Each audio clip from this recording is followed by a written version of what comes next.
no me importa lo que hayan dicho.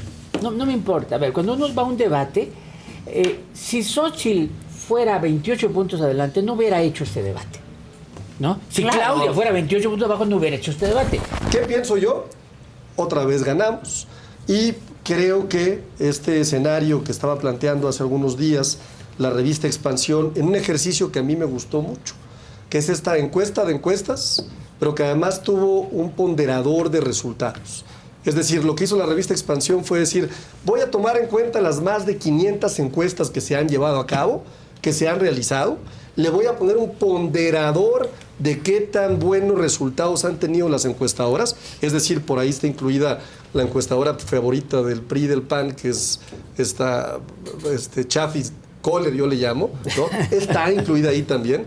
Y en el resultado, aquí lo traigo yo, pues vemos que el día de hoy se presentó la doctora, pues con una ventaja muy importantísima, 28 puntos porcentuales. Y ni qué decir, Adela, ni qué decir de algo que me gustó mucho que hizo también la revista Expansión, que es un ejercicio de probabilidad. Si el día de hoy tuviéramos que decir qué probabilidad tiene la doctora Claudia Sheinbaum de ganar la elección, pues estamos hablando de un 98%. ¿Por qué traigo estos números a la mesa? Porque notamos la desesperación de la candidata del PRIAN. La vez pasada, en una esquizofrenia política, que yo repito que solo se la reconozco a los compañeros del PRI y del PAN, la vimos diciendo que no formaba parte ni del PRI ni del PAN, ni de lo que queda del PRD, ese partido chiquito, ¿no? Ella era ciudadana y hoy ya reconoció finalmente que sí es parte del PRI, del PAN y del PRD. Bueno, ¿quién los entiende realmente? Y a mí me da mucha pena porque a todas las mesas de debate que voy, pues me toca ver a las y a los compañeros que vienen tratando de defender lo que representa Xóchitl Gálvez. Y bueno, pues cada vez los veo más desanimados. Así estás, Enrique. Cada vez los veo teniendo que defender muy interesante. ¿Quién sabe qué ¿no? camino tomó? Pero mira, interesante. Porque luego empieza por dónde. Y lo habrá tocado trágico. A ver. Primer tema. Ahora sí ya le diste peña. Y nos van a dejar un poco como Alejandro Cacho. No, un poquito por partes. Porque eso de, por ejemplo, dicen, fíjate, qué interesante. No puedo lucrar políticamente de las tragedias. Pues entonces no hablaríamos de Morena, si son puras tragedias. 800,000 personas murieron por un pésimo trato del COVID, por el inepto el subsecretario Gatell, ¿verdad? El chiquito del secretario de Agricultura, un mediocre, ¿no? Digo, de salud, no sé ni para qué lo aceptó. Entonces, 800,000 muertos. 250,000 niños huérfanos en México, por cierto, que ese es un tema que también tenemos que atender. Pero de eso no podemos hablar porque sea lucrar, ¿no? Tampoco podemos hablar del desastre de la economía. Porque la doctora Sheinbaum acomodó la cifra. Crecieron el año pasado 3%. Pero si ves el crecimiento de todo el sexenio, no llega ni al 1%. Es el crecimiento más bajo de los últimos 30 años, ¿no? Pero eso tampoco vamos a hablar, porque será lucrar de las tragedias. La economía, ¿verdad? En el caso de la doctora Sheinbaum, aquí yo difiero un poco de las cifras de Xóchitl, porque dijeron que eran cifras negativas. Las cifras que yo tengo es que crecieron 100,000 empleos con la doctora Sheinbaum. Nomás que con el doctor Mancera crecieron 700,000. O sea, 7 veces menos. Y claro que hablamos de infraestructura. En la sección de infraestructura lo que dicen es que se le cae la escuela, se le cae la línea 12 del metro, pues no le vamos a dejar el país porque también se le va a caer. Entonces no es lucrar, es describir que francamente es un gobierno bastante inepto, bastante incapaz y no tiene nada de qué presumir. Como diría mi amigo Agustín Granados, que en paz descanse, no es crítica, es descripción. Me sorprende mucho esto de la doctora, ¿no? No sé si les retiran la militancia, las candidaturas o algo, si dejan de decir la doctora. Pero la doctora nos dio en la Ciudad de México ivermectina. Y eso lo dijo hoy con mucha claridad Xóchitl cuando habló de que una científica, que se presume de científica, pues realmente se trató muy mal la pandemia porque pues la Ciudad de México es de las peores, con peores resultados en materia de pandemia. Cuando habla de que combatió la pobreza y que este gobierno, porque ahora sí mencionó al presidente López Obrador, no la vayan a regañar en la mañanera. Sí, o sea, lo mencionó varias mucho. veces. Pero sí, no, bastante más que la otra vez, ¿no? Sí, se llevó regaño, Roy, la vez pasada. Yo quiero hablar del tema de la pobreza que se dijo el día de hoy. En efecto, primero la pobreza en este país se mide de manera multidimensional, no solamente el ingreso, sino 8 indicadores, 7 de los cuales son carencias. Y lo hemos platicado, Adela. Han señalado a 4 millones de la pobreza. Para la cantidad de recursos que se han destinado, pues realmente es una cifra bastante pequeña. Pero 4 millones, cuando en la canasta básica y cuando en la medición de la pobreza, nunca se ha incorporado el tema de la salud, más que como carencia. Si tú incorporaras el costo en salud que le está representando a los mexicanos, que 50 millones no tengan acceso, que se haya desaparecido el Seguro Popular, que no hayan medicamentos, que tengan que ir con el médico de la esquina a pagar una consulta y a pagar el medicamento, en realidad tendríamos más pobres. Pero lo más interesante es el artículo que acaba de sacar Gonzalo Hernández Lecona, experto en materia de pobreza, que dirigió Coneval durante muchísimos años, en donde habla, está tan mal focalizados los recursos que hay más pobreza en México en los deciles más bajos. Es decir, en lugar de combatir la pobreza en donde está más aguda, es decir, los más pobres dentro de los pobres, los más olvidados, se ha aumentado la pobreza extrema. Y esto es muy grave. ¿Por qué? Porque se dejó de focalizar, porque se desaparecieron comedores comunitarios, y esto de que ya la gente nos dice que ya no hay hambre. No, como que no va a haber hambre, los niños se van a la escuela sin haber comido, sin haber desayunado, porque se desaparecieron escuelas de tiempo completo, porque se desaparecieron estancias infantiles. Entonces, la pobreza tiene muchas facetas, no solamente es la del ingreso, y la mejor política social es la del crecimiento. Si hay crecimiento y hay empleo, habrá menos pobreza. Y si hay empleos dignos, si hay empleos bien pagados, empleos decentes. Entonces, creo que el tema aquí sí son datos que, pues, si tú ves el porcentaje de crecimiento, que era bien chiquito también, de 2.5% en el sexenio pasado, pues hoy va a ser menor. Y estamos en per cápita, es decir, lo que cada mexicano en promedio va a recibir, un 0.8%, cuando hay países que están recibiendo un 38% de ingreso per cápita. Países mucho más pobres y menos desarrollados que nosotros.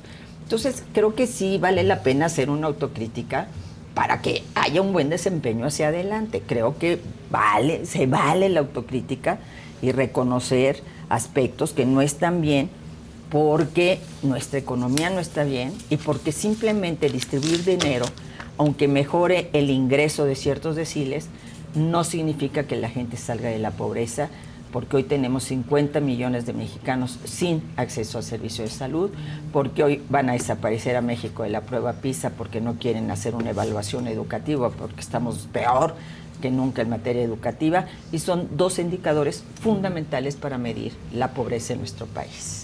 Roy. A ver, lo que nos estén viendo, no se nos vayan, no vamos a estar aburridos, hay que entretener. Exacto. Primero. Nosotros sí nos vamos a entretener. Hagamos show. A ver, yo voy a ser más cínico. No me importa lo que hayan dicho, no me importa. A ver, cuando uno va a un debate, si Xóchitl fuera 28 puntos adelante, no hubiera hecho este debate, ¿no? Si Claudia fuera 28 puntos abajo, no hubiera hecho este debate. Se diseña un debate en función de las expectativas que he creado. Para Xóchitl era muy fácil mejorar su comportamiento del debate 1, era muy fácil hacerlo, y lo hizo, estuvo mucho mejor. Y para Claudia fue a cuidar una ventaja. O sea, y en tu diseño es, a ver, tú no la peles, tú no le contestes. ¿Por qué? Porque vas muy arriba. Y tú presiónala para que te conteste. ¿Por qué? Porque haz que se equivoque. O sea, oblígala a decir cosas. Xóchitl fue, sabiendo que no le iba a contestar, a generar momentos para explotar el postdebate. Ese momento en donde dice, las preguntas que no me contestaste, esto es un spot para repetirlo, para que circule y que circule, no para el debate. Sí, claro. O sea, el debate no importa, ¿no? Entonces, lo que sí es cuando dice, ya no le voy a hacer caso a los asesores, pues tal vez no se vio tan acartonada, pero era de asesor. O sea, era de asesor. Y estaba lleno, tanto los datos que daba, como en los temas que se centraba. Por ejemplo, era claramente la investigación, era qué temas son aquellos que más duelen a la 4T.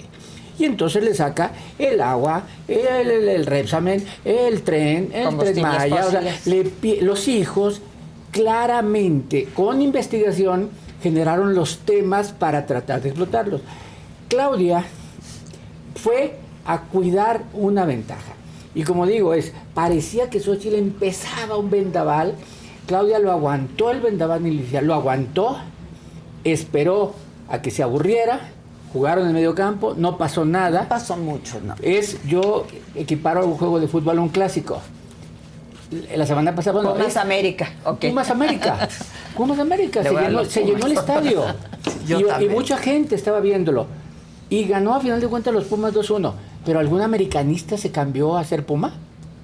Imposible. Imposible. Como nunca un Puma podrá ser del América. Aquí igual, es lo mismo que pasa los con que fueron a ver el debate no dijeron, yo era de Claudia y ahora ya me voy, o yo era de Xóchitl y ahora voy a Claudia, o a Maínez. O a Maínez. No, yo me creo que es ese vals de Maínez.